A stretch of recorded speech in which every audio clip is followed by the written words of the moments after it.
भारतीय संविधान को दुनिया के सबसे शानदार और सबसे बेहतरीन संविधानों में से एक माना जाता है। लेकिन अक्सर कहा जाता है कि बेहतरीन चीज़ों में भी कुछ कमियां मौजूद होती हैं।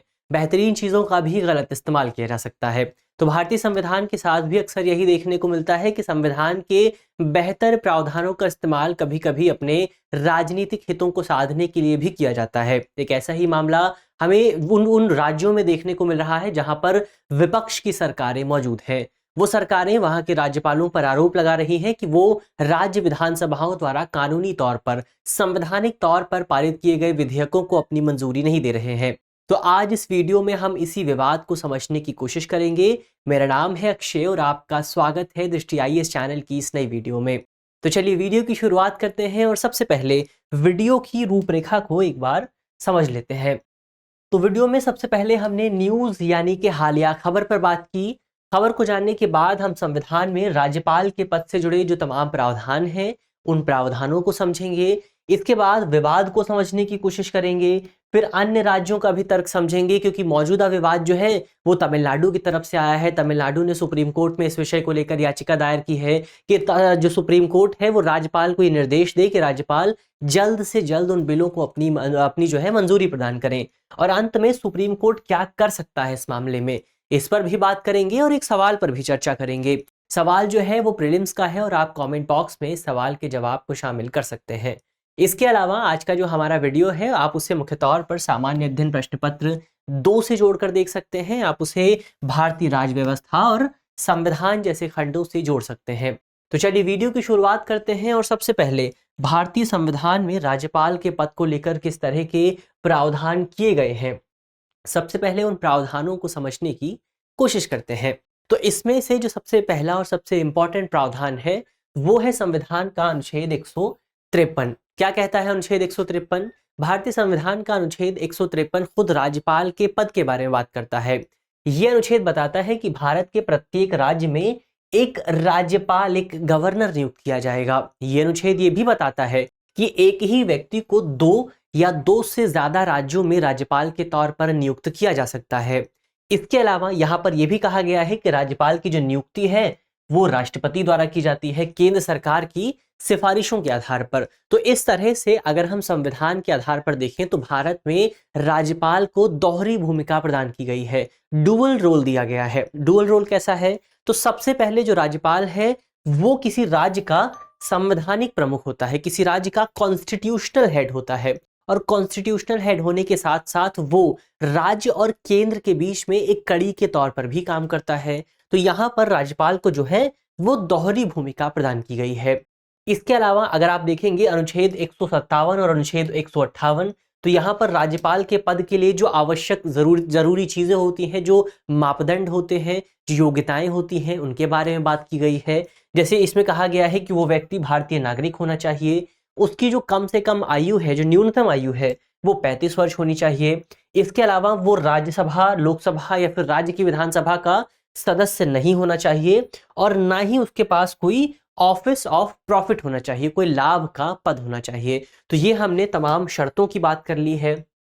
इसके अलावा और भी कुछ प्रावधान है, जैसे अनुच्छेद 161 को आप देखेंगे तो अनुच्छेद 161 भारत के तमाम राज्यों के जो राज्यपाल हैं उन्हें क्षमादान की शक्ति प्रदान करता है, उन्हें राहत देने की शक्ति प्रदान करता है। इसके अलावा अनुच्छेद 163 को अगर आप देखेंगे तो ये बताता है कि राज्य में राज्यपाल की सहायता के लिए, राज्यपाल को सलाह देने के लिए एक मंत्री परिषद का गठन किया जाएगा, एक कैबिनेट बनाई जाएगी जिसका जो नेतृत्व है वो राज्य के मुख्यमंत्री के पास होगा, राज्य के चीफ मिनिस्टर के पास होगा। इसके अलावा अनुच्छेद 164 को अगर आप देखें तो अनुच्छेद 164 बताता है कि जो राज्यपाल है वो राज्य में मुख्यमंत्रियों की नियुक्ति करेगा और अन्य मंत्रियों की जो नियुक्ति है वो राज्यपाल द्वारा मुख्यमंत्री की सलाह पर किया जाएगा। तो ये हमने तमाम प्रावधानों को समझा कि राज्यपाल संविधान में राज्यपाल के पद को लेकर किस तरह के प्रावधान किए गए हैं। तो हमने तमाम प्रावधानों को समझ लिया। अब हम विवाद को समझते हैं कि आखिर विवाद क्या है। तो अगर आपको इस विवाद को समझना है तो विवाद को समझने के लिए आपको सबसे पहले भारतीय संविधान के अनुच्छेद 200 पर बात करनी होगी। क्या कहता है अनुच्छेद 200? तो अनुच्छेद 200 कहता है कि यदि राज्य की विधानसभा द्वारा किसी विधेयक को पारित किया जाता है तो उसके बाद उस विधेयक को कानून बनने के लिए राज्यपाल की अनुमति जरूरी होगी। अगर राज्यपाल अनुमति देते हैं तभी वो विधेयक कानून बन पाएगा। तो इसको लेकर जो चर्चा है वो आपको अनुच्छेद 200 में दिखाई देगी, और अनुच्छेद 200 के तहत राज्यपाल के पास 4 विकल्प मौजूद होते हैं। कौन कौन से विकल्प हैं? तो इसमें पहला विकल्प यह है कि जो राज्यपाल है वो किसी विधेयक को, जो कि राज्य विधानसभा द्वारा पारित किया गया है, उस विधेयक को अपनी मंजूरी दे सकते हैं, अपनी सहमति दे सकते हैं। इसके अलावा अपनी सहमति देने से इनकार कर सकते हैं, वापस उसे रिकंसिडरेशन यानी कि पुनर्विचार के लिए भेज सकते हैं, या फिर संविधान के अनुच्छेद 201 के तहत उस पूरे विधेयक को राष्ट्रपति के विचार के लिए, राष्ट्रपति के कंसिडरेशन के लिए रिजर्व रखा जा सकता है। तो ये जो प्रावधान है, ये प्रावधान हमें अनुच्छेद 201 और अनुच्छेद 200 में देखने को मिल जाते हैं। और यहीं से समस्या की शुरुआत होती है। समस्या कहाँ आती है? समस्या इस बात को लेकर आती है कि अनुच्छेद 200 में कहा गया है कि राज्यपाल को विधेयक जल्द से जल्द लौटाना होगा। यहाँ पर कहीं भी टाइम फ्रेम का जिक्र नहीं किया गया, यानी राज्यपाल के लिए ये कहीं भी अनिवार्य नहीं बनाया गया कि वो 1 महीने में विधेयक को लौटाएंगे, वो 2 महीने में विधेयक को लौटाएंगे, वो 3 महीने में विधेयक को लौटाएंगे। तो ये टाइम डिसाइड नहीं किया गया है, और इसी वजह से जो है यहाँ पर हमें समस्या देखने को मिलती है। क्योंकि कई बार ये होता है कि जो राज्य के राज्यपाल हैं, खासतौर पर जो विपक्षी दलों वाले राज्य हैं, वहाँ के जो राज्यपाल हैं, वहाँ पर ऐसी टेंडेंसी देखने को मिलती है कि वो विधेयक को बहुत जल्दी वापस नहीं लौटाते हैं। और अगर विधेयक कानून नहीं बनेगा तो इसकी वजह से राज्य की जो निर्वाचित सरकार है उसकी कार्यप्रणाली पर बाधा उत्पन्न होती है। वो बेहतर काम जो नागरिकों के लिए कर सकती थी वो काम नहीं हो पाते हैं। तो यहाँ पर हमने समस्या को समझा कि समस्या है क्या। इसके अलावा अगर हम बात करें कि कौन कौन से राज्यों में इस तरह की समस्या मौजूद है, तो तमिलनाडु सुप्रीम कोर्ट के पास गया है, केरल जो है सुप्रीम कोर्ट के पास जाने पर विचार कर रहा है, तेलंगाना भी सुप्रीम कोर्ट के पास जाने पर विचार कर रहा है, और पंजाब पहले ही सुप्रीम कोर्ट में जा चुका है। और इन 4 राज्यों की मांग है कि सुप्रीम कोर्ट जो है वो इन राज्यों के गवर्नर को निर्देश दे कि इनके गवर्नर्स को क्या करना है, इनके गवर्नर्स को जल्द से जल्द विधेयक को पारित करने का आदेश दिया जाए। केरल की बात करें तो केरल का कहना है कि 3 विधेयक जो हैं वो पिछले 2 साल से राज्यपाल के पास अटके पड़े हुए हैं। पिछले 2 साल से 3 विधेयकों को राज्य के राज्यपाल ने अपनी मंजूरी ही नहीं दी है। इसके अलावा 3 विधेयक ऐसे हैं जो कि 1 साल के अंदर राज्यपाल के पास भेजे गए थे और अभी तक राज्यपाल ने उनको मंजूरी नहीं दी है।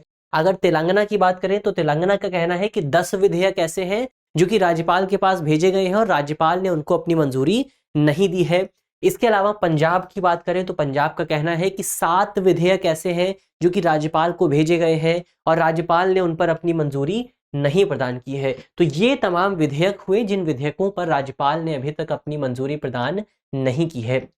तो ये हमने विधेयकों पर बात कर ली है, तमाम तर्कों पर बात कर ली है। अब ये जानते हैं कि इस पूरे मामले में सुप्रीम कोर्ट क्या कर सकता है। तो अगर अब तक सुप्रीम कोर्ट के इतिहास को देखें, गवर्नर सुप्रीम कोर्ट में क्या डिसीजन गए हैं, क्या मामले गए हैं गवर्नर को लेकर, तो सुप्रीम कोर्ट ने अभी तक अपने बहुत सारे मामलों में राज्यपाल के अधिकारों से जुड़े जो तमाम पहलू हैं उन पहलुओं पर विस्तार से चर्चा की है। जैसे कौन कौन से पहलू हो गए, तो इसमें अगर आप देखेंगे तो राष्ट्रपति के शासन में राष्ट्रपति शासन की सिफारिश देते वक्त राज्यपाल की क्या भूमिका रहती है, उस पर भी सुप्रीम कोर्ट ने चर्चा की है। इसके अलावा बहुमत वाली पार्टी को सरकार बनाने के लिए आमंत्रित करने को लेकर राज्यपाल की क्या भूमिका रहती है, उसको लेकर सुप्रीम कोर्ट ने चर्चा की है। अगर राज्य में विश्वास मत आता है तो इसको लेकर राज्यपाल की क्या भूमिका रहती है, इसको लेकर सुप्रीम कोर्ट ने चर्चा की है। तो सुप्रीम कोर्ट और जो केंद्र सरकार के तमाम कानून हैं उन कानूनों के माध्यम से अब इन तमाम विषयों में जो स्थिति है बहुत ज्यादा स्पष्ट हो गई है।